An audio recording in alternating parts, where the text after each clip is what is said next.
Pemirsa, tata kelola aset negara menjadi bom waktu permasalahan.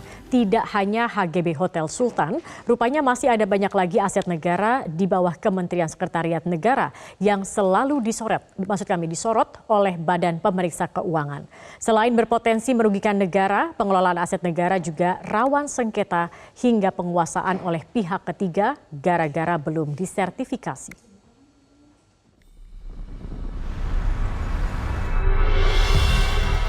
Inilah kawasan yang bernilai paling mahal di seantero Indonesia.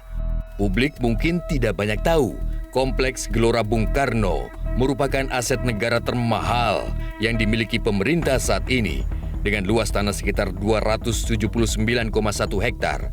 Kompleks GBK divaluasi senilai 348 triliun rupiah.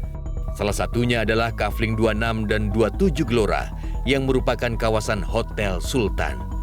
Sengketa saling gugat negara dengan PT Indo Buildco atas Hotel Sultan adalah potret fenomena gunung es, buruknya tata kelola aset negara. Tiap tahun diaudit, selalu ada saja penyimpangan yang merugikan keuangan negara. Lembaga-lembaga baru pengelola aset terus dibentuk, tapi tak kunjung bisa menutup buntung. Kondisi ini dipicu oleh buruknya sistem perjanjian kerjasama dan setoran kontribusi.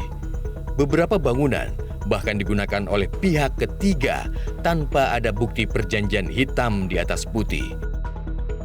Sepanjang 16 tahun terakhir, pengelolaan aset kawasan GBK oleh PPK GBK terus langganan panen temuan penyimpangan oleh BPK. Hingga audit tahun 2021 masih menyisakan 80 temuan yang belum diselesaikan oleh PPK GBK.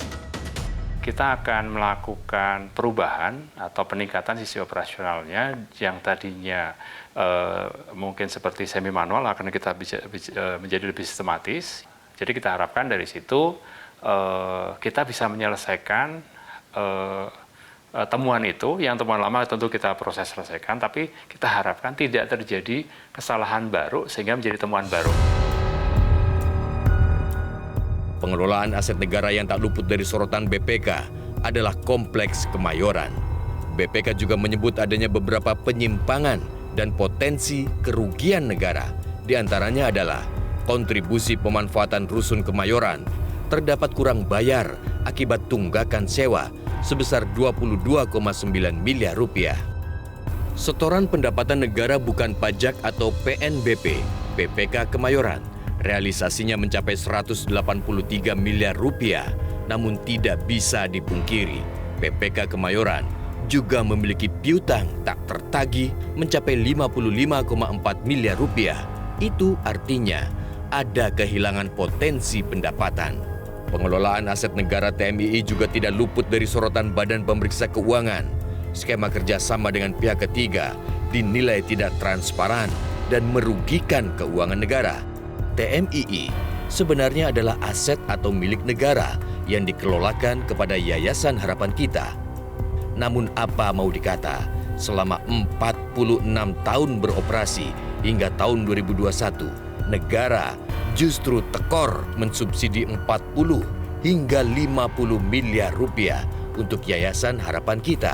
Lakukan pencatatan penertiban asetnya dulu. Diperlukan penertiban. Penertiban itu ada 2 langkah yang dilakukan. Pengamanan secara fisik di lapangan.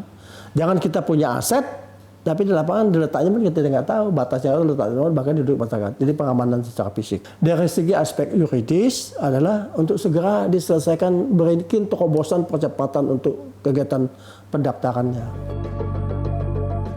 Aset negara bukanlah tanah dan bangunan tak bertuan, juga bukan milik para tuan-tuan penguasa dan pengusaha. Jangan ada lagi pat gulipat di balik pemanfaatan aset negara sehingga merugikan keuangan negara.